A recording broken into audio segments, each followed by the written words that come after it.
Señoras y señores, es un honor para la Fundación Tres Culturas del Mediterráneo darles la bienvenida a este acto tan especial, en el que retomamos la actividad de la Cátedra Al-Ándalus tras el descanso estival y nos adentramos en una parte fundamental de nuestra historia, a través de la conferencia titulada La Sinagoga de Utrera, las huellas de Sefarad en la campiña sevillana. Este evento forma parte del ciclo Actualidad Arqueológica y ofrece una oportunidad única para reflexionar sobre el legado sefardí en Andalucía y en particular en la comarca de la Campiña. Nos complace contar hoy con la intervención de Miguel Ángel de Dios Pérez, director de la Actividad Arqueológica Preventiva, al que aprovecho para dar la bienvenida a esta que es su casa. Esta conferencia se enmarca dentro de las actividades que, en el marco del programa Sefarad en Tres Culturas, la Fundación organiza cada mes de septiembre para conmemorar las Jornadas Europeas de la Cultura Judía, que en el año 2024 celebran su 25º aniversario. 25 años promoviendo el diálogo, el entendimiento y la preservación del legado sefardí en nuestra región y en Europa. A lo largo de este periodo, y en colaboración con la Asociación Europea para la Preservación y la Promoción de la Cultura y el Patrimonio Judíos, la Red de Juderías de España y el Centro Sefarad de Israel, hemos tenido el privilegio de reunir año tras año a expertos, académicos y ciudadanos comprometidos con la difusión de una cultura que ha dejado una huella imborrable en la historia del Mediterráneo y, por supuesto, de Andalucía. Es también para nosotros un placer contar con la representación del Ayuntamiento de Utrera, a través de la Teniente de Alcalde y Concejala Delegada de Cultura y Patrimonio Histórico, María José García Arroyo, cuya presencia refleja el compromiso de esta ciudad con la protección y la difusión de su valioso patrimonio histórico. Utrera, un lugar emblemático de la campiña sevillana, es hoy protagonista de una recuperación de la memoria histórica que nos permite seguir desentrañando las huellas de Sefarad. La Fundación Tres Culturas trabaja desde sus inicios en la promoción del entendimiento y el respeto mutuo entre las diferentes culturas que conviven en el Mediterráneo. La Cátedra Al-Ándalus, bajo cuya tutela se inscribe este acto, es una muestra más de ese compromiso. A través de ella buscamos ofrecer un espacio de reflexión y debate sobre la rica herencia cultural que compartimos, una herencia que ha sido tejida a lo largo de los siglos de convivencia entre musulmanes, cristianos y judíos. Queremos, por último, agradecer especialmente a todos los que hacen posible esta actividad, al equipo de arqueología liderado por Miguel Ángel de Dios Pérez, al Ayuntamiento de Utrera por su colaboración y a todos ustedes por acompañarnos en esta importante cita. Muchas gracias y disfruten de este apasionante encuentro con la historia. A continuación, mi compañera Natalia realizará una introducción en torno al ponente. Gracias de nuevo.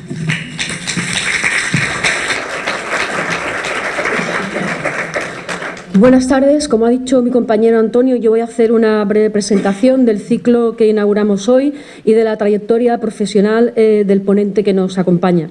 De tiempo en tiempo aparecen en los medios de comunicación noticias sobre hallazgos de restos antiguos que despiertan el interés tanto de los expertos como de la sociedad en general. Sin embargo, resulta complicado para muchos de nosotros seguir el desarrollo de estos descubrimientos, ya que frecuentemente los informes y estudios sobre los mismos se publican en ediciones especializadas y se presentan en círculos académicos no tan accesibles para una audiencia más amplia. Como señalan los especialistas, España sigue teniendo mucho patrimonio oculto, algo que podemos ver con frecuencia cuando se excava para hacer los cimientos de cualquier edificio, y evidentemente esto se aplica también a los restos de la cultura andalusí tras 7 siglos de presencia en la península ibérica. En Sevilla capital, el ejemplo más reciente aparecido en los medios sean quizás las investigaciones que se están realizando, en este caso por Georradar, en el Real Alcázar, y que apuntan a la existencia de posibles enterramientos de la época Abbadí bajo el cenador de Carlos V. El ciclo Actualidad Arqueológica dentro del proyecto Cátedra Al-Ándalus de la Fundación Tres Culturas se centrará, por tanto, en examinar las novedades que van surgiendo en el terreno de los descubrimientos arqueológicos de época andalusí y su legado. La primera sesión con la que inauguramos el ciclo, como decía mi compañero Antonio, está dedicada a la sinagoga de Utrera, un hallazgo que se remonta a 2023. No obstante, desde que se pusieran al descubierto los vestigios de la sala de oración de la sinagoga, se han ido encontrando más restos arqueológicos que indican que podría tratarse de todo un conjunto sinagogal que incluiría otras dependencias como la vivienda del rabino o la escuela rabínica. Esto vendría también a corroborar la existencia de una importante aljama judía en la localidad. El descubrimiento ha provocado, por tanto, bastante expectación entre los especialistas, las comunidades judías, el público en general y los medios de comunicación nacionales y extranjeros. Para hablarnos de este fascinante hallazgo, tenemos el honor de contar con la colaboración de Miguel Ángel de Dios Pérez, director de la actividad arqueológica preventiva y arqueólogo encargado de elaborar el informe sobre la sinagoga de Utrera. Miguel Ángel de Dios es licenciado en Geografía e Historia, sección de Prehistoria y Arqueología por la Universidad de Sevilla. Ejerce como arqueólogo desde el año 1992, desarrollando tanto actividades arqueológicas preventivas como proyectos de investigación. El ejercicio libre de la profesión durante todos estos años le ha llevado a intervenir en numerosos yacimientos arqueológicos que abarcan temporalmente desde el Neolítico a época moderna y contemporánea, pasando por el periodo calcolítico y épocas protohistórica, romana o medieval. Algunos de estos yacimientos, como la Cueva de la Dehesilla, Marroquíes Bajos, Valenciana de la Concepción, el Carambolo, Itálica, Necrópolis de Carmona, Cástulo, Madinat al-Sagrá o Hispali Sevilla, son referentes de la arqueología española y europea. En cuanto al área geográfica, ha desarrollado su actividad profesional fundamentalmente en Andalucía, pero también en Extremadura, Castilla-La Mancha y Gales. Actualmente colabora en diversos proyectos de investigación nacionales e internacionales, entre ellos, puedo mencionar un par de ellos, el proyecto de investigación Maritime Encounters, dirigido por el doctor Johan Link de la Universidad de Gothenburg, el doctor Mark Hunt-Ortiz de la Universidad de Sevilla y la doctora Marta Díaz Guardamino de la Universidad de Durham, o el proyecto general de investigación Ciencias experimentales aplicadas a la arqueología, paleobiología y teledetección, dirigido por el doctor Esteban García Viñas del Instituto Andaluz del Patrimonio Histórico de la Consejería de Cultura y Deporte de la Junta de Andalucía. En el año 2021 dio comienzo a la actividad arqueológica puntual en la calle Niño Perdido 1 de Utrera, fruto de la cual ha sido la localización de la sinagoga de la que nos va a hablar hoy. En las próximas semanas se iniciará la segunda fase de la actividad arqueológica. Antes de cederle la palabra, me gustaría mencionar solo un par de aspectos que me parecen especialmente relevantes. De un lado, la importancia de las fuentes escritas para el avance de las investigaciones arqueológicas, ya que fue precisamente la mención de la existencia de un templo judío en los cimientos del Hospital de la Misericordia, en cuyos bajos se encuentra el complejo sinagogal, en la obra Anales de la ciudad de Utrera del historiador Rodrigo Caro, de 1604, lo que condujo a la primera fase de la intervención arqueológica en este inmueble. Por otro lado, la relevancia también de la implicación de las instituciones públicas en ese tipo de proyectos. En este caso, el Ayuntamiento de Utrera apoyó la iniciativa de verificar las fuentes escritas comprando el inmueble del antiguo Hospital de la Misericordia, que hasta entonces había sido propiedad privada, y financiando las excavaciones a día de hoy.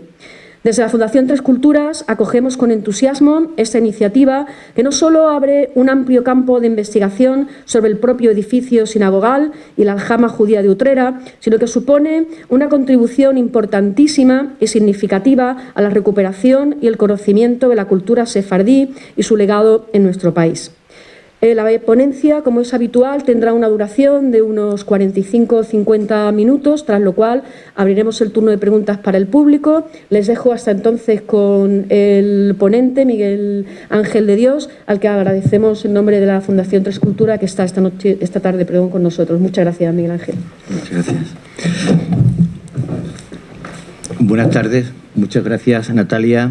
Muchas gracias a la Fundación Tres Culturas por su invitación para que hoy les explique los primeros resultados de un proyecto de investigación arqueológica que estamos llevando desde el año 2021 en la calle Niño Perdido de Utrera,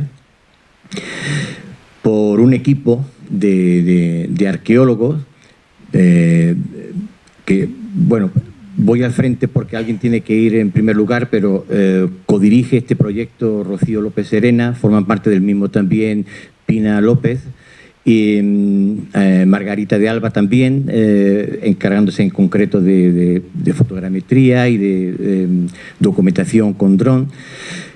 Y además hemos contado siempre con el apoyo de el ayuntamiento, desde que la anterior corporación se puso en contacto con nosotros, entonces dirigida por don José María Villalobos, y con Carmen Cabra en la delegación de turismo.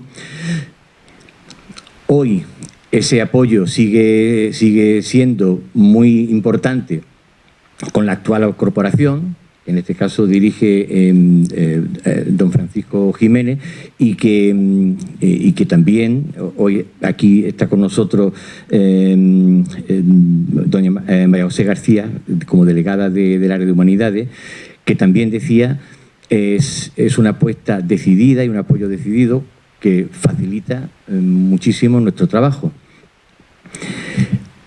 A otro nivel, y muy importante, yo quiero dejar claro el trabajo desarrollado por técnicos del ayuntamiento como Eduardo Holgado, que también hoy aquí presente, que se ha dejado la piel en el proyecto, literalmente casi, y otros como Javier Mena, que bueno, pues se han ilusionado, aparte de ser profesionales, profesionales de la administración municipales, que se han ilusionado muchísimo con el proyecto, y entonces eso siempre facilita todo. Yo les voy a, con su permiso, les voy a presentar un avance breve de los primeros resultados de la intervención y al final de la charla, pues bueno, incógnitas y muchas cuestiones que quedan por resolver y que esperamos hacerlo próximamente, puesto que ya les adelanto que en los próximos días se iniciará la segunda fase de la intervención arqueológica y bueno, esperemos que sea tan productiva como esta primera, que no deja de ser una fase de diagnóstico que luego con el tiempo, pues la verdad es que a la vista de los resultados se prolongó algo más. Voy a empezar presentándoles el inmueble de la calle Niño Perdido 1 de Utrera. En el casco urbano, la sinagoga, perdón, el inmueble en el que hemos descubierto la sinagoga se localiza dentro del recinto intramuro, dentro del conjunto histórico, delimitado fundamentalmente por las calles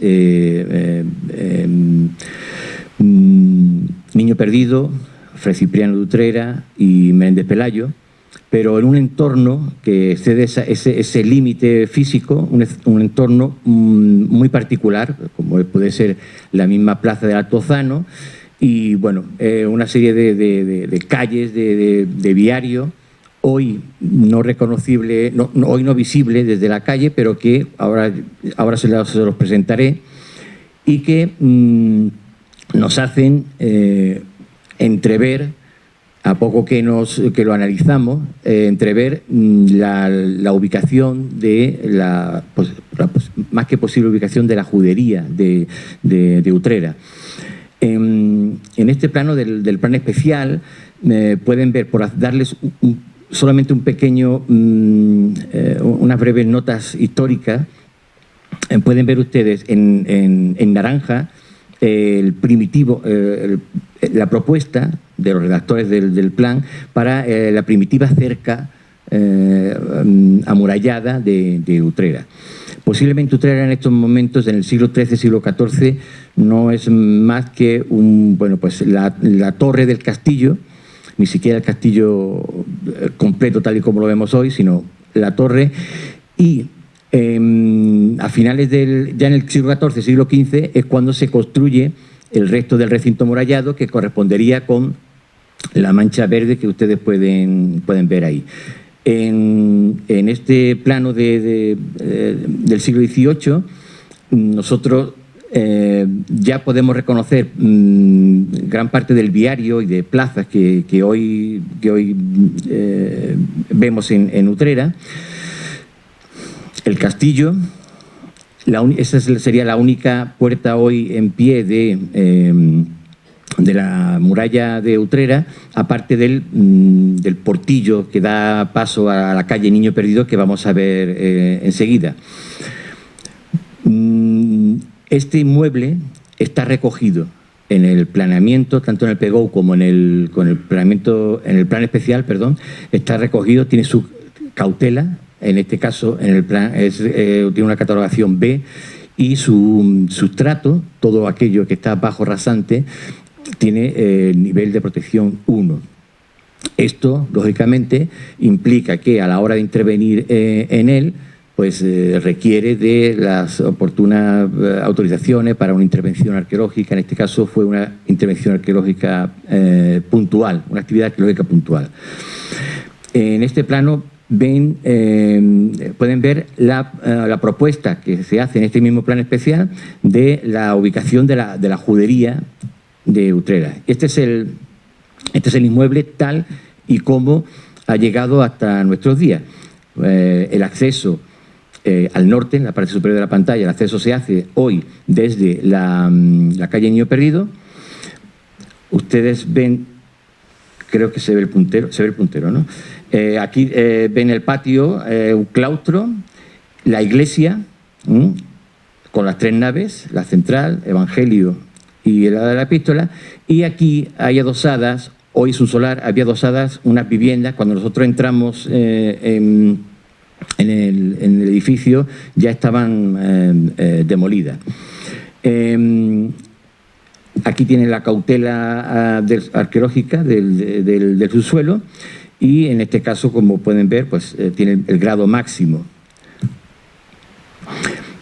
Ahora, una vez que le he presentado el inmueble, muy rápidamente, les voy a hablar de el papel que tiene en la memoria colectiva, o lo que es lo mismo, la historia reciente de este inmueble. Es algo muy, aparte de curioso, es muy importante. Es un inmueble que ha estado en uso hasta hace muy poco. Los utreranos y las utreranas lo tienen muy presente, aparte de localizarse en un entorno privilegiado, como es la calle Niño Perdido. Ahí ven el portiguillo del que le hablaba antes. Es una zona que a poco que ustedes lo vean les recuerda ese urbanismo andalusí, sefardí, ¿no? Medieval, en definitiva, que en otras ciudades podemos ver en los conjuntos históricos. Como les decía, esta es la puerta del Niño Perdido. Como les decía, entre los habitantes de Utrera es un edificio que han conocido, que han vivido y al que le tienen mucho aprecio. Lo hemos vivido pues desde el primer día prácticamente que hemos estado allí, porque se interesan, preguntan, se cuelan también cuando tienen la oportunidad, y también nos han ayudado mucho porque nos dan información de esa historia más reciente que está enmascarando siempre los restos más antiguos. Y como les decía, pues en muchas ocasiones nos ha facilitado interpretar, poder leer diversos aspectos del edificio. No solo para los utreranos tiene un especial significado este edificio, sino que también para otros, por ejemplo, aficionados al flamenco, puesto que uno de los sitios donde en su momento hubo actuaciones muy importantes, muy interesantes, también programas de televisión que se grabaron allí, pues fue aquí. Uno de los usos, como les decía, fue sala de fiesta, pero también fue colegio, ha sido museo de los hermanos Albert Quintero, ha sido colegio electoral, ha sido también restaurante, sala de fiesta, bar de copas, etcétera. Cuando ha sido bar de copas, hace su último uso, pues muchos utreranos de mi generación pues lo han conocido y se acuerdan perfectamente, entre otras cosas, pues por lo visto las fiestas de carnaval eran especialmente divertidas allí. Algo un poquito antes, sucede que es alquilado este inmueble por la familia Montoya y, si vuelvo otro momentito, si pueden reconocer perfectamente la cabecera de la iglesia y tienen aquí bueno, pues esto es un programa de televisión que se graba aquí en El Niño Perdido, y solamente como curiosidad, de izquierda a derecha pueden ustedes ver bueno, pues la cantidad de arte que hay ahí, ¿no? De izquierda a derecha está la negra, esa niña es Lole, Moraito, Camarón a la guitarra, Raimundo Amador, Fernanda de Utrera. Las otras dos señoras no las conozco. Este es un programa que ustedes pueden ver en YouTube, está colgado y es muy, vamos, está muy bien. Hablando de personas que nos han ayudado y han colaborado con nosotros, pues este chico, bueno, cuando ya vino a traernos la foto era ya un hombre.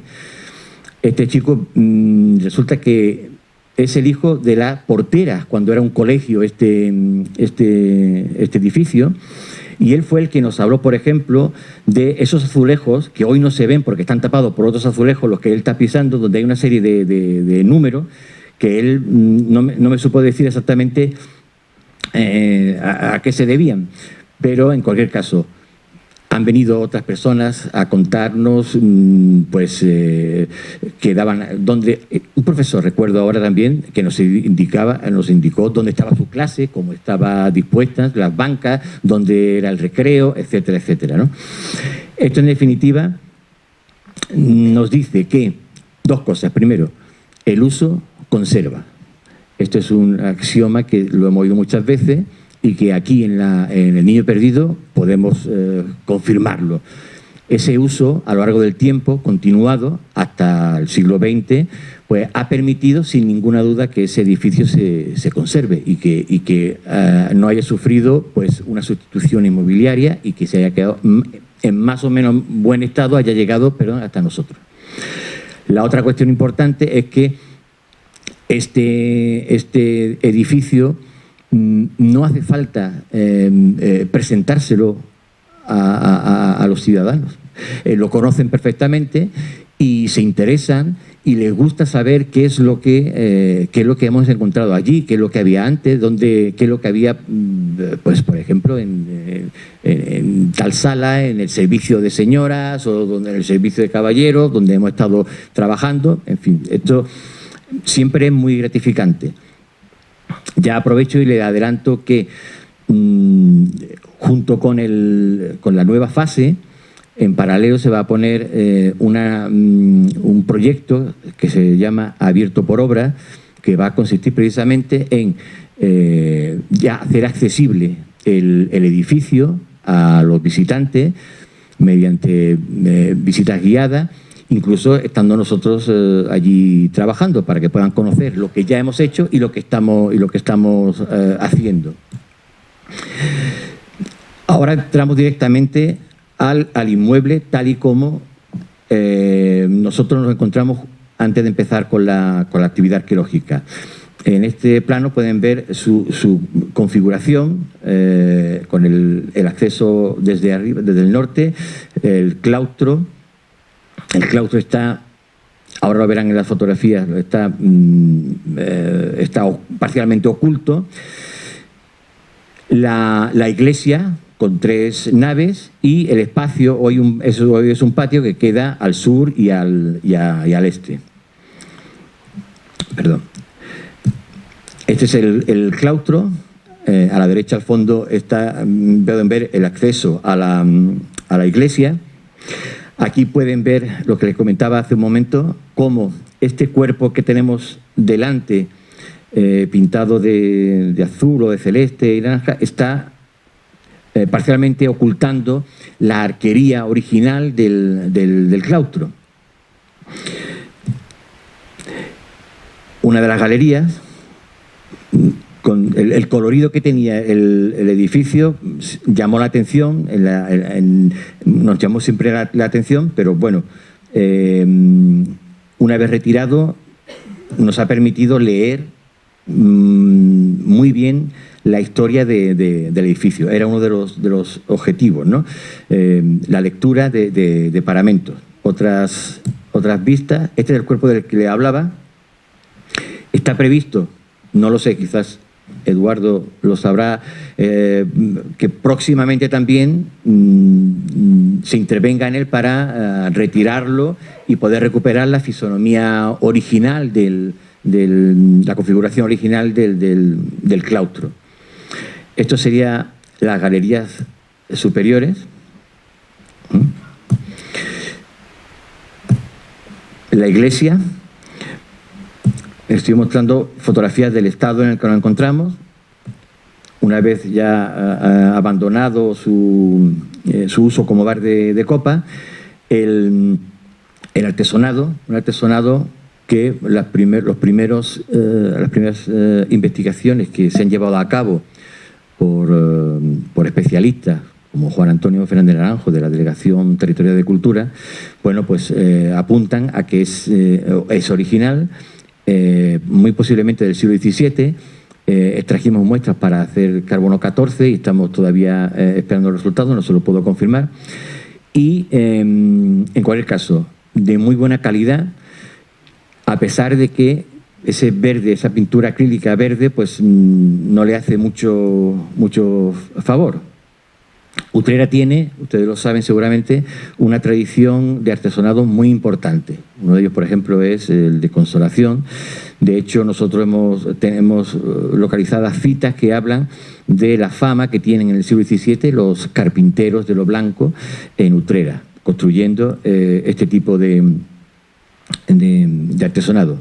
Esta es la parte del artesonado que no se ve, en el que habrá que intervenir en algún momento. En la parte posterior, pues como les decía, estas son las viviendas ya arruinadas, las viviendas que tenían, que se localizaban al este de la cabecera de la iglesia y al sur de la nave de la epístola. Esta es la cabecera de la iglesia por el exterior. La nave de la cara sur de la nave de la epístola. Y paso a hablarles ya directamente de la intervención arqueológica. El origen de esta actividad arqueológica parte de la misma del ayuntamiento, de la misma corporación municipal. Entonces, José María Villalobos fue quien dio el primer paso para, a partir de la noticia que recogía Rodrigo Caro en el memorial de la Villa de Utrera, confirmar si efectivamente se hallaba allí la sinagoga en el edificio bajo el edificio del Hospital de la Misericordia. Esta cita viene a decir que, básicamente, y de una manera muy explícita, que el hospital se funda en el siglo XVI, donde los judíos tenían su sinagoga. Y además amplía esta noticia hablando de que no solamente tienen los judíos una sinagoga intramuros, sino que también hay judíos que viven extramuros en la Plaza del Altozano, entonces llamada Val de Judíos. A partir de ahí se plantea una intervención arqueológica que, lógicamente, dada la envergadura y la complejidad del edificio, nos planteamos modulándola con una serie de objetivos generales y otros particulares, modulando esa investigación, interviniendo poco a poco, porque es lo razonable, en distintos puntos, donde, en principio, íbamos buscando dónde poder confirmar que estaba allí la sinagoga. Nosotros pensábamos que era probable que estuviese bajo rasante, pensábamos que había alguna posibilidad de que en alzado algo se conservase. La sorpresa es que se ha conservado en el alzado, luego lo veremos, se ha conservado pues su alzado original. Su conservación no es la mejor, pero sí hay datos suficientes, objetivos, para poder hacer una restitución tridimensional de al menos de la sala de oración, sin necesidad de trabajar con ninguna hipótesis o con ninguna propuesta. Los datos son los que son.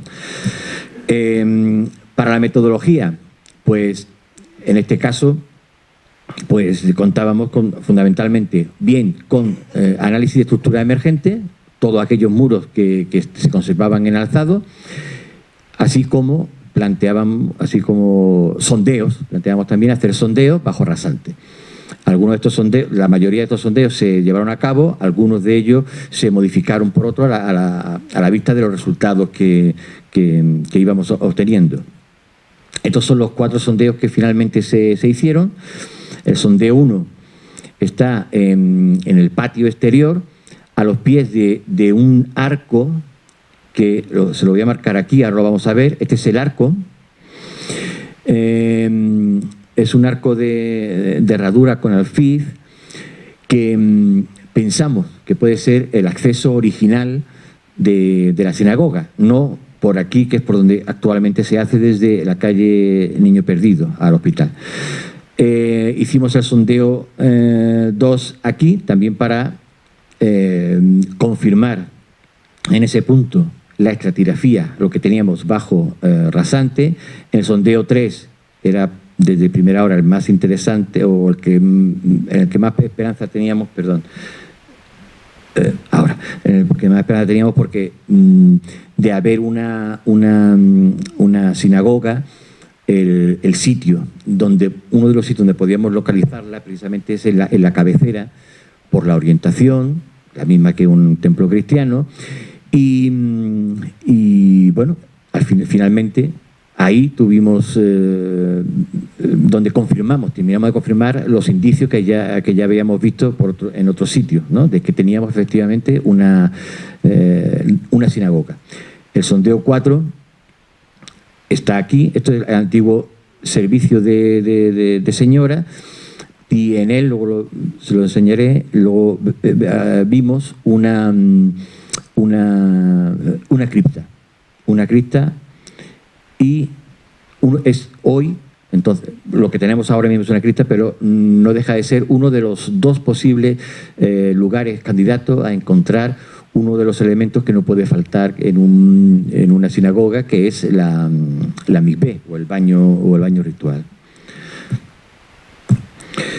Bien, ahí pueden ver, estamos en el exterior, la cabecera de la iglesia queda a la izquierda de la imagen. Ahí podemos ver ese arco del que le hablaba, cómo quedaba bajo rasante. Su cota de uso queda claramente muy abajo, en torno a 1,30 m o 1,35 m. Ahí planteamos el primero de los sondeos.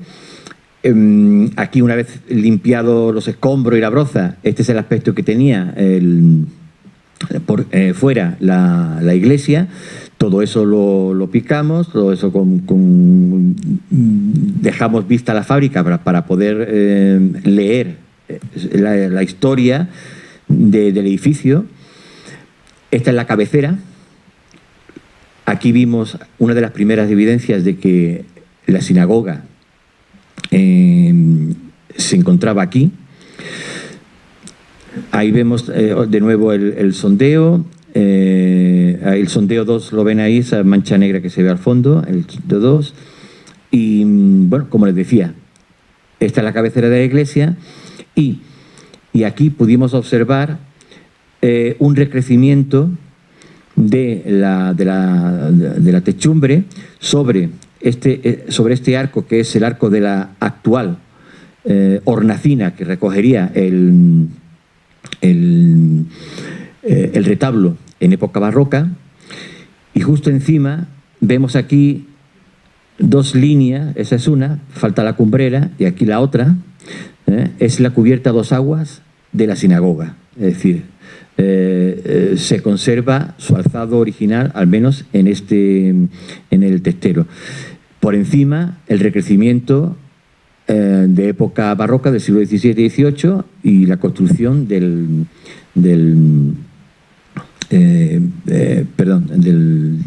artesonado.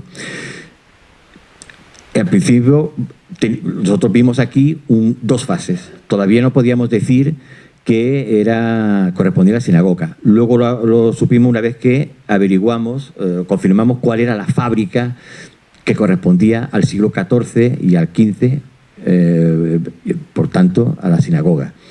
Nosotros teníamos muy claro que en este momento, en un edificio así, la técnica constructiva, incluso la cultura material, iba a ser difícil, a no ser que encontrásemos algo muy excepcional como vajilla relacionada con el culto. Iba a ser muy difícil que por la mera fábrica constructiva pudiésemos nosotros identificar una sinagoga, porque en este momento pues, se construye igual una sinagoga que un templo cristiano. Por eso fuimos a buscar una serie de elementos que no pueden faltar en una sinagoga, como ya he dicho, el mikvé, que es el baño ritual, pero también tampoco puede faltar el ejal, que es la hornacina donde se guarda la Torá y el Talmud, la bimá, que es el pupitre en medio de la sala de oración, donde se extienden los rollos para leerlo, y el banco perimetral, puesto que en una sinagoga los fieles se disponen alrededor, en el perímetro, no como en un templo cristiano, mirando todos hacia el altar mayor.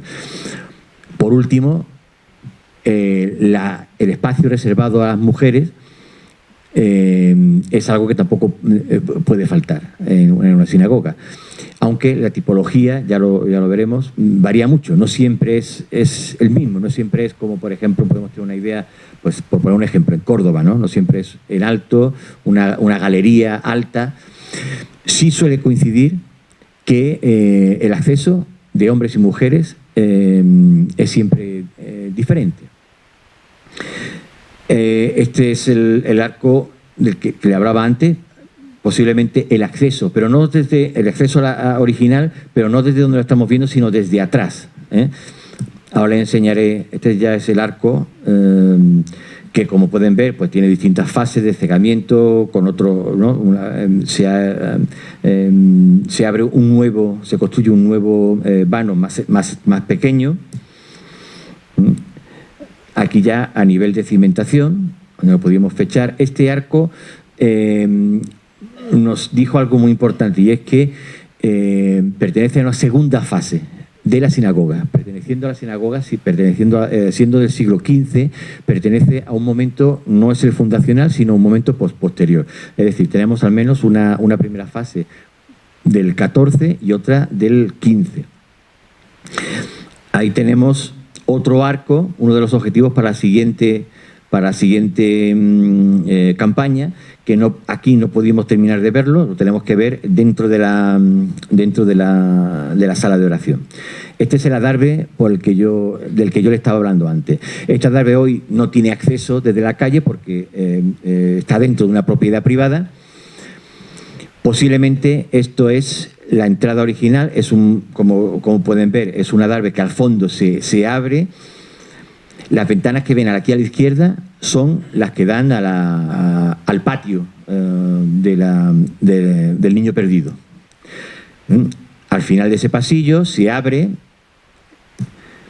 y aquí donde ustedes ven esta puerta, este cuerpo que hay aquí está adosado al arco que hemos visto antes. Si nosotros quitásemos este cuerpo, a esta altura aproximadamente, tendríamos, hacia la derecha, veríamos el arco que les he enseñado antes desde este lado, ¿no? Y el acceso, pues desde el fondo, desde la calle Fray Cipriano de Utrera, el acceso sería desde ese sitio. En el sondeo número 2, pues lo que encontramos fue viviendas anteriores, previas a las que se había demolido.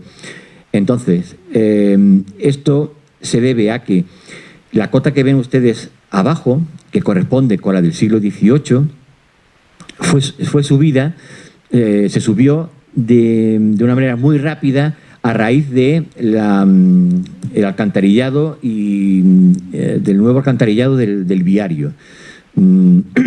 Esa subida del viario dejó pues como 1 metro bajo rasante las viviendas que estaban aquí adosadas a la iglesia por la nave de la epístola, y bueno, pues se recreció ese suelo desde esta cota que ven ustedes aquí del 18 hasta esta de baldosa hidráulica, que es ya las últimas viviendas que hemos conocido allí. En diversos puntos del viario tenemos estos azulejos que nos hablan, nos dicen claramente en qué momento sucede esta subida de cota. Como comprenderán, el mismo material que daba ese relleno de 1 metro, más de 1 metro, pues ya no indicaba que estábamos en época moderna y contemporánea. Otro ejemplo de esos azulejos. Este es el servicio de señoras. Aquí hicimos un sondeo. Estamos fuera de la iglesia, la pared de la iglesia sería esta que estoy marcando aquí. Estamos dentro del ámbito, por tanto, del claustro. Y aquí pues nos salió lo que en planta ven una cripta. Estamos viendo la bóveda colapsada. Eso lo dejamos ahí porque, como es lógico, requiere de otro tipo de metodología, otro tipo de especialistas para poder excavar los más que presumibles restos óseos que haya ahí. Antes les decía que este lugar era un posible candidato a ser el lugar en el que se localice la MIP, puesto que es un inmueble de estas características y en estos momentos es muy plausible que encontremos 2 tipos fundamentales de estructuras bajo rasante. Uno es una cripta, otro es una MICB, porque la MICB es un baño ritual por inmersión y entonces se construye bajo la rasante. Entonces, de momento está ahí, no entra como objetivo en esta fase. Ya les dije que era un proyecto modulado donde vamos a ir poco a poco, en función de las necesidades y de los resultados que nos van proporcionando la intervención arqueológica, pues quiero decir con esto que ya más adelante se acometerá la excavación de este lugar. En el claustro también intervenimos. Recuperamos en esa esquina ahí, por ejemplo, pues empezamos a recuperar una columna, parte de la configuración original, en este caso una columna. Esa arcada que hemos visto aquí, pues bueno, pues todo eso está cegado en época contemporánea y se contempla en un proyecto de rehabilitación, se contempla pues que desaparezca para recuperar todo el andén, en este caso el andén norte del claustro. Ya estamos en el interior de la iglesia. Esta es la primera fase de limpieza, de retirada de la pintura, y nos salió este falso despiece de ladrillo. Esto es pintura acrílica, esto es más que moderno, que llama mucho la atención, pero bajo esa pintura pues ya salieron otras buenas, originales. Este, por ejemplo, es el arco, es el arco de la hornacina que recoge el retablo. Y aquí salió esta decoración. Esta decoración todo apunta que es del 17. Esta es algo posterior, del 18, es un sol porque la primera vocación en el siglo XVI de la Iglesia del Hospital de la Misericordia fue a la Virgen María, y entonces se representan símbolos relacionados, en este caso un sol, con la Virgen María. Otro tipo de decoración.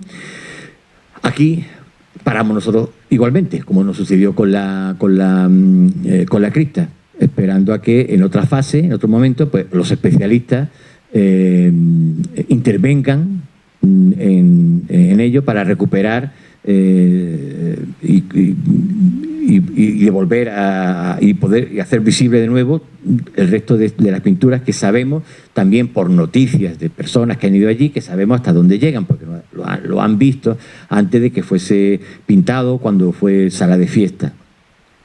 Este es el sondeo 3. Y aquí empezamos empezamos abriendo un primer tramo de la iglesia, y lo primero que vimos bajo el suelo de ladrillo, que es el que ven en primer término, pues nos salió ya, comenzó a salir el presbiterio del siglo XVI. No solamente nos sale el presbiterio, sino que vemos esto.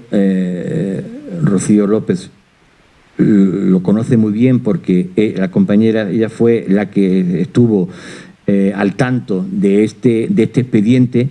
Aquí vimos algo muy importante, y es que vimos que a cota de bajo la rasante, el muro del límite original de la nave central fue demolido para abrir esa arcada.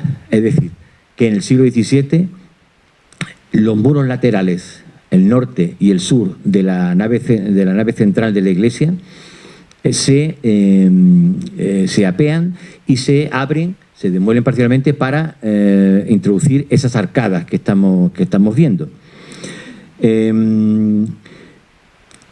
Ya de repente nos encontramos con una fase previa a la fase barroca, es el siglo XVI, y ahora ya sabemos que en el siglo XVI la iglesia se circunscribe exclusivamente a la nave central.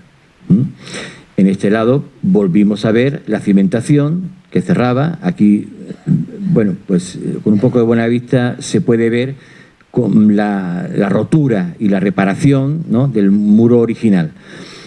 Como les decía, tenemos aquí el presbiterio, allá al fondo se ve la cripta, presbiterio del siglo XVI, y luego les voy a hablar de este aplantillado que hay aquí, muy importante, porque justo detrás de él encontramos finalmente, por fin, el ejal, la hornacina donde se guardan los rollos de la Torá. Ahí lo ven mejor. A partir de aquí fuimos encontrando una serie de pavimentos, mayormente todos terrizo, nunca de ladrillo, solamente el pavimento es de ladrillo en el siglo XVII, a partir del siglo XVII. Hay pinturas conservadas, estos son de la iglesia del siglo XVI. Ahí tenemos el muro de la cabecera. Este es la hornacina donde se recoge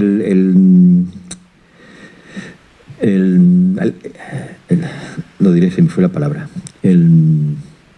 Bien, la hornacina del 18 y del 17 que corta a la original del 16, que creo que más adelante la podemos ver, el retablo.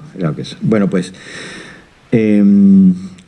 empezamos a abrir ese aplantillado, y, como les decía antes, como ya le adelantaba, nos salió el ejal.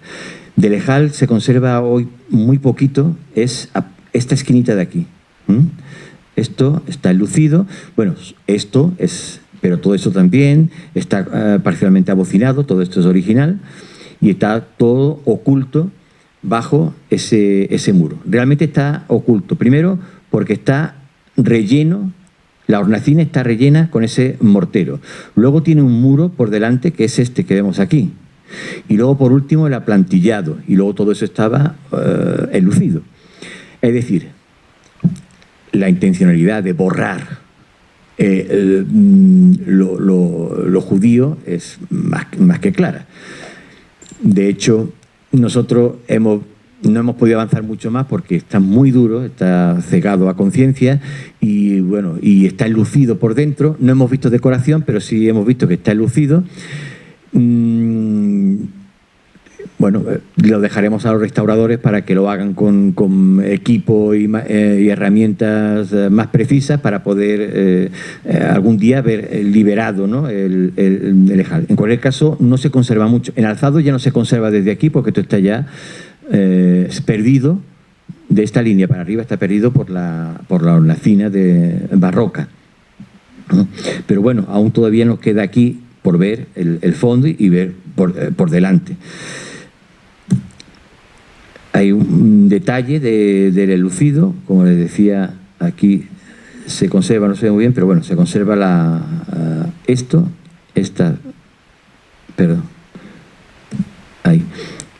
esta esquinita es lo que ahora mismo se conserva del lejal, que, como les decía antes, es uno de los elementos que no puede faltar en una sinagoga.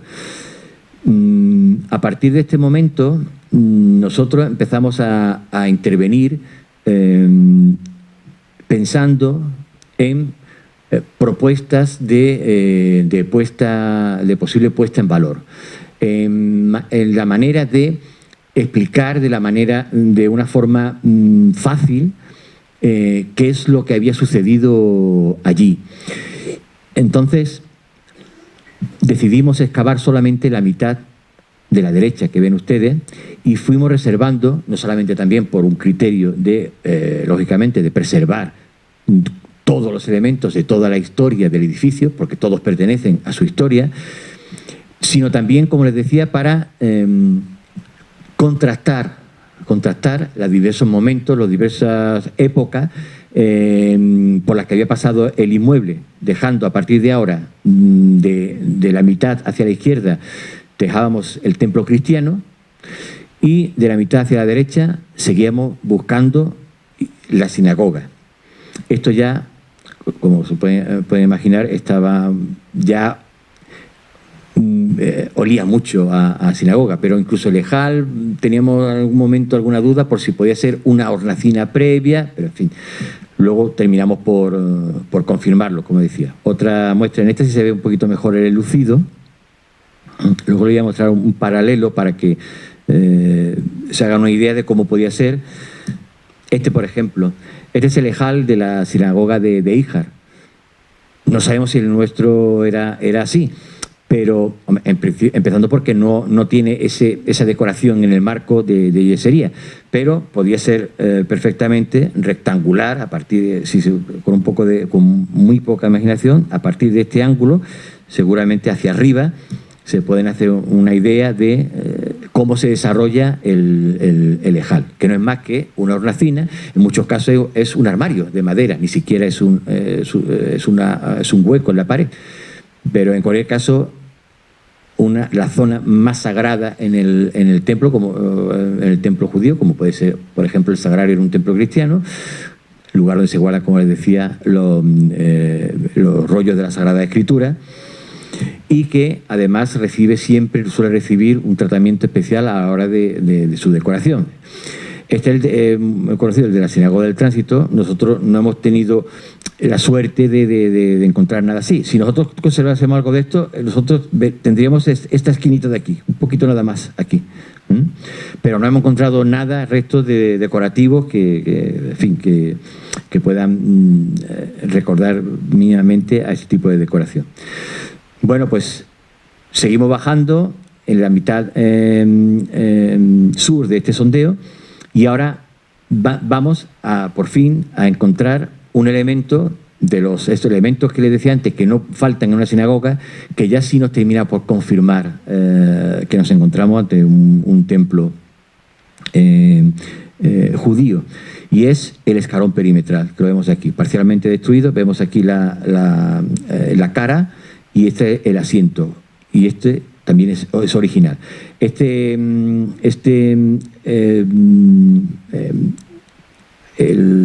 pollo perimetral, el asiento perimetral, se desarrolla por aquí, también por aquí. Está parcialmente reaprovechado por el presbiterio. Estos ladrillos que ven ustedes aquí, estos son del siglo XVI. En el siglo XVI se construye este muro, que es el comulgatorio, que separa el presbiterio hacia el altar mayor y del resto del templo, donde se sitúan los fieles.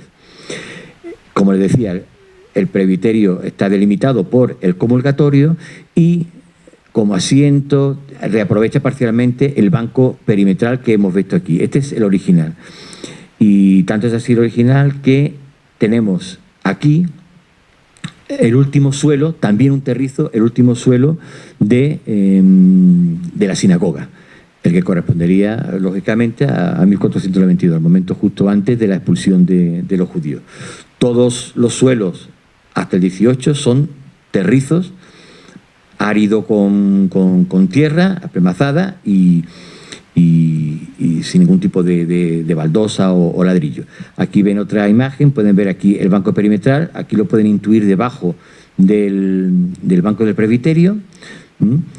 Y yo no sé si en alguna otra se podrá ver aquí los distintos suelos, están marcados con etiqueta, los distintos suelos que van subiendo de cota, desde la cota de la sinagoga hasta la cota del siglo XVI, que es esta que tenemos aquí, que es la que corresponde al presbiterio, a esa plataforma que vemos ahí.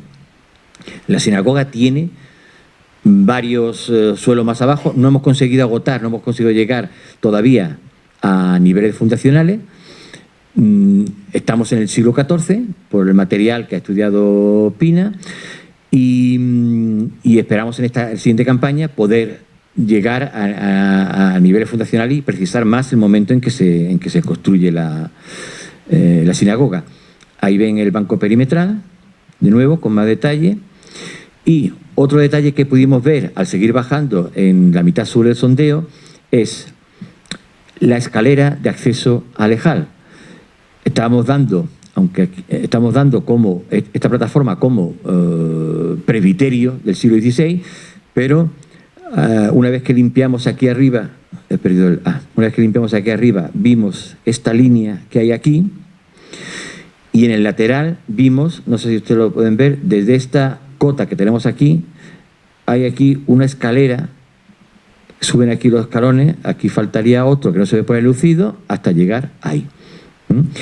Es decir, el presbiterio del siglo XVI anula, absorbe esa escalera de acceso al Ejal que está aquí. Hay otro expediente previo, que es este que tenemos aquí. Aquí donde esperamos poder agotar el registro arqueológico. Un detalle de esa escalera, a lo mejor lo ven desde este suelo. Esta escalera corresponde a esta cota de uso, y aquí tiene un escalón, otro, aquí falta otro, y ya aquí a la plataforma. Es decir, la parte última, la parte más pegada al testero de la actual iglesia del presbiterio 16, en realidad es original, pertenece a la sinagoga. Un ejemplo, paralelos, esos escalinatas que ven en ese hall que hay ahí. Otro ejemplo también, una escalinata al Ejal. Y aquí ya vemos esta especie de... es la bimá, es en el centro de la sala de oración, lugar donde se instala un pupitre para desenrollar los rollos y proclamarlo. Aquí pueden ver también el banco perimetral, en este caso es de madera, en la sinagoga de Utrera es de fábrica. El otro elemento, antes de pasar aquí, Este es un elemento que esperamos localizar en esta fase, porque vamos a ampliar el sondeo 3 hacia el oeste y alcanzaremos la zona central de la sala de oración. Esperamos encontrar el lugar o la cimentación o evidencia de la Bimá. Y el otro de los objetivos es localizar la zona de mujeres. Como decía antes, la zona de mujeres no necesariamente tiene que ser una galería alta, sino que puede ser simplemente, pensamos que al fondo, a los pies de la actual iglesia, podamos tener algo parecido a esto, que no es más que una plataforma elevada, un pretil, donde se sitúan las mujeres para asistir a los oficios religiosos. El último de los, aunque empecé hablando por él, el último de los elementos que esperamos encontrar es la mikvé, que es el baño ritual. Además de la cripta, en el patio hay un pozo, hay una surgencia natural, que es otro posible lugar donde podamos localizar el baño ritual. Este es de Gerona, esta mikvé. La ubicación junto a la surgencia, al pozo, no es aleatoria, no es caprichosa, es que necesitan agua corriente, eso está muy bien regulado en la Misná, necesita agua corriente para llenar la piscina en la que por inmersión se toman esos baños, se hacen esos baños rituales. En la Misná, como le decía, está perfectamente regulado qué cantidad de agua puede quedar más o menos de una manera más o menos perenne, pero siempre tiene que haber una renovación y tiene que ser un agua que entre y que sale continuamente. Entonces tiene que ser una agua natural, agua de una surgencia natural, que tiene que tener lógicamente su salida. Para ir terminando, que creo que ya me toca, a modo de, una vez que les he mostrado los resultados de los trabajos desarrollados y los resultados de los mismos, ahora estamos en situación de poder lanzar ya una interpretación todavía parcial de las distintas fases cronológicas y culturales por las que ha pasado el inmueble. En este caso, siguiendo los distintos tipos de fábricas y los materiales asociados a ellas recogidos en los sondeos, pues tenemos un faseado que va desde el siglo XIV hasta el siglo XIX-XX. Para nosotros, de momento, lo más interesante, lógicamente, es las estructuras correspondientes al siglo XIV y XV, porque, por un lado, no solamente nos indican los límites, la situación de la sala de oración de la sinagoga, que sería la nave central de la iglesia, esta es la nave del Evangelio y esta es la nave de la Epístola. No solamente eso, sino que además, siguiendo esas fábricas, en el análisis de paramento, vemos que tenemos prolongación por toda la manzana. Aunque aquí están representados los muros, solamente los muros dentro que hemos visto dentro del Niño Perdido, pero estos muros, la misma arcada, por ejemplo, que cierra por aquí el claustro, que cierra el ambulatorio norte, sigue en la vivienda contigua. También continúa con toda probabilidad en la vivienda que tenemos aquí, el Barbesana. Es decir, que estamos en una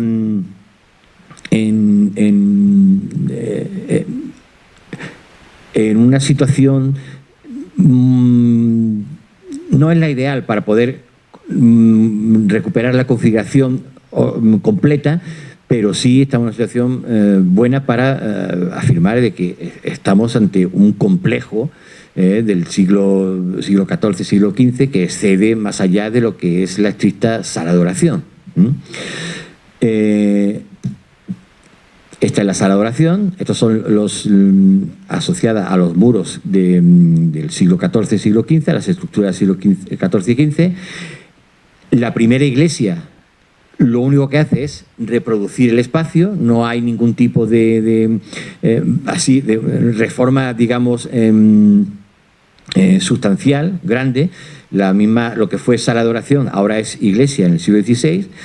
Ya en el siglo XVII y siglo XVIII ya sí empieza a variar la configuración original, con la iglesia a la que se le añaden las dos naves, una vez que se demuelen los muros sur y norte, que cerraban por aquí la primitiva iglesia del XVI y la sala de oración, y se construye el patio. Aquí no está representado el cuerpo que actualmente tenemos aquí, o sea, está representado la configuración, al menos en los deambulatorios norte y oeste.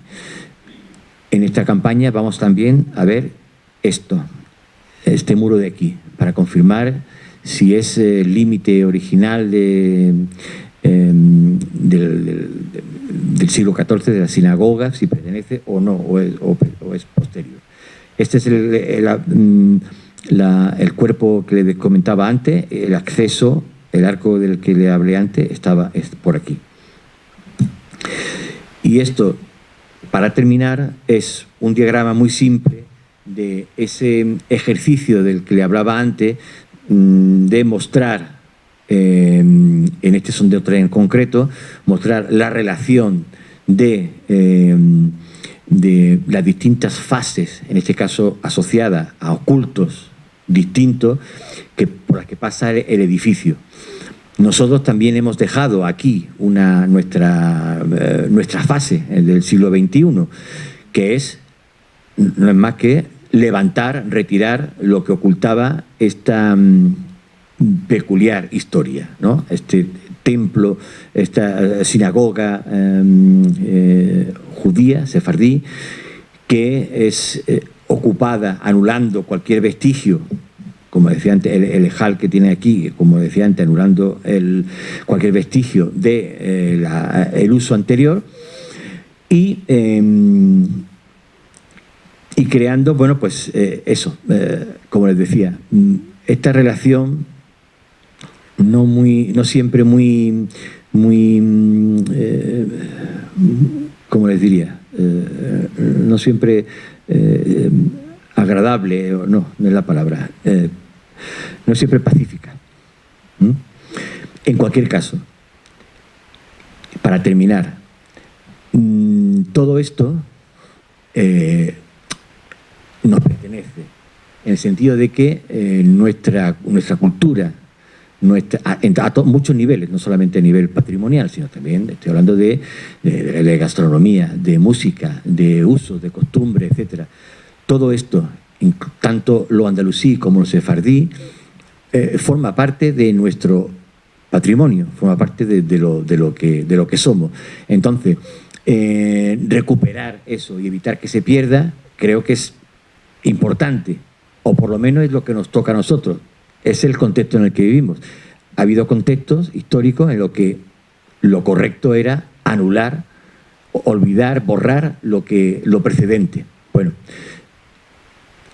seamos justos y observemos todos esos momentos con perspectiva, con contexto. Hoy nos toca a nosotros esto. Hoy desde el ayuntamiento están decididos a recuperar ese patrimonio. Nosotros ayudamos en lo que podamos, los que vengan detrás nuestra, otros especialistas y otros equipos, porque esto es un trabajo a medio y largo plazo, lo que hay aquí.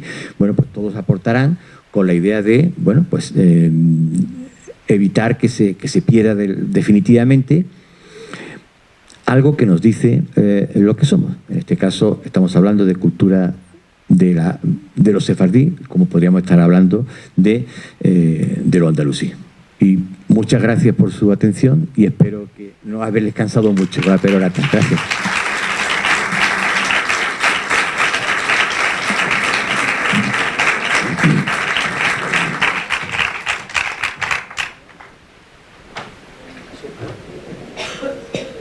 Muchas gracias, Miguel Ángel, por compartir los frutos de tu interesantísimo trabajo.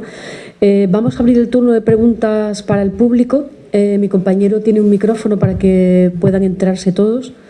¿Hay alguna pregunta?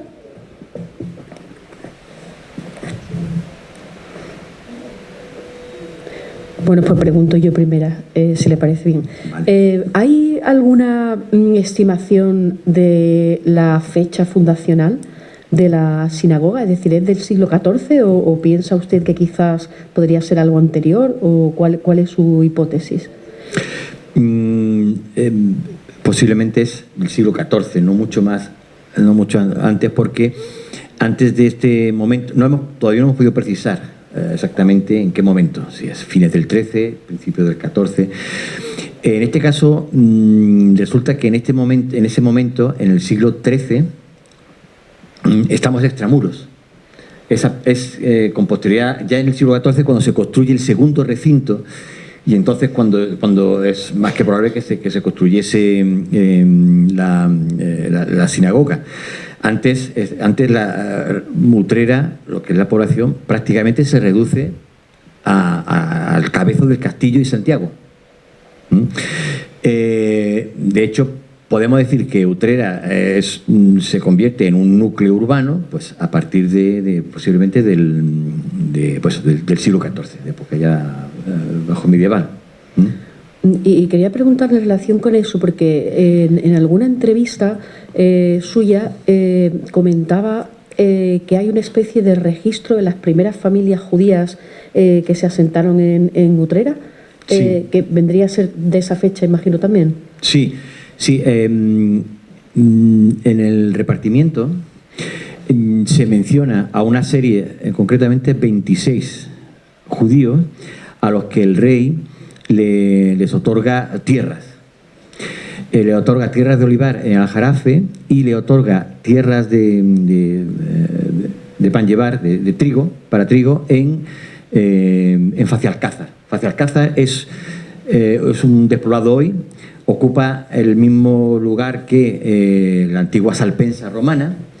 En ese momento, Utrera, como decía antes, apenas es una torre, ni siquiera el castillo tal y como lo conocemos hoy. La torre en el cabezo. Y alrededor de Utrera, en el término municipal, pues hay una serie de, Torre del Águila, Facialcázar, una serie de poblaciones. Sabemos que ahí se le reparte a estos judíos, se reparte tierra. Creo que no es muy descabellado pensar que cuando en el siglo XIV se constituye en un núcleo urbano, se construye el recinto amurallado Utrera, pues se reúnan ahí de todo. Es el momento de abandono de todos esos despoblados, hoy despoblados, esas poblaciones. Entre otras cosas porque para favorecer esa concentración de población, pues Alfonso XI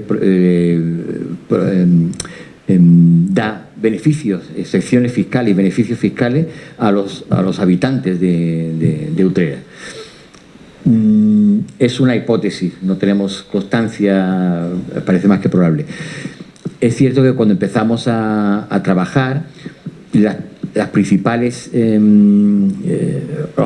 dudas que otros compañeros u otros expertos en el mundo judío sefardí nos transmitían acerca de si podía haber una sinagoga o no en Utrera era que no tenían noticias de una comunidad judía.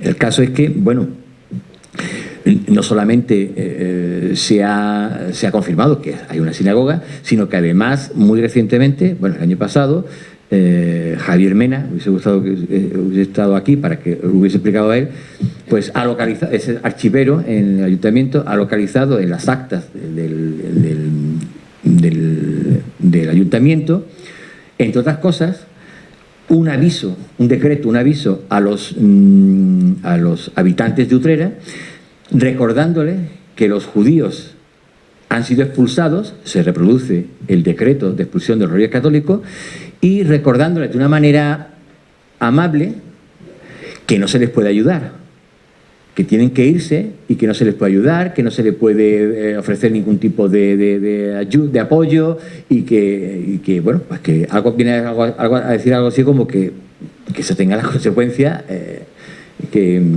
quien no cumpla con el decreto real, ¿no? En cualquier caso, a lo que voy, hay judíos ya hay, aparte de la evidencia arqueológica, ya hay también evidencia documental. Una pregunta más por mi parte. ¿Cuándo se va a poner en marcha el proyecto que mencionaba al principio de abierto por obras para poder visitar el complejo? Pues seguramente María José seguramente lo pueda saber. La idea es inmediatamente, ¿verdad? En cuanto casi cuando María José, delegada del área de humanidades. Vamos. Muy pronto. Muy bien. Nosotros vamos a empezar ya con la intervención arqueológica y en cuanto sea posible, pues se abrirá, ¿no? Para muy bien. ¿Hay alguien que se anime a hacer alguna pregunta? Pues si no, entonces lo dejamos aquí. Sí nos gustaría, por parte de la Fundación Tres Culturas, volver a invitaros, tener la ocasión de organizar una futura ponencia con los nuevos descubrimientos que se vayan haciendo, porque la verdad que, como bien decía, es una parte de nuestro legado, una parte que todavía sigue siendo bastante desconocida y que, bueno, descubrimientos así son una buena oportunidad de dar a conocer, ¿no?, ese pasado. Me gustaría comentarles sobre la próxima sesión de la Cátedra Al-Ándalus, que será el próximo miércoles 16 de octubre. Hablaremos precisamente de las fuentes, en este caso de las fuentes árabes andalusíes, con una ponencia del investigador y arabista Juan Martos Quesada, que es autor de la obra Historiografía Andalusí, Manual de Fuentes Árabes para la Historia de Al-Ándalus. Y bueno, es un momento en el que se están traduciendo también mucha documentación de fuentes árabes, que seguramente también llevarán a nuevos descubrimientos. Así que muchas gracias a todos, muchas gracias al Ayuntamiento de Utrera y muchísimas gracias, Miguel Ángel. Gracias de verdad. Gracias, Natalia. Muchas gracias.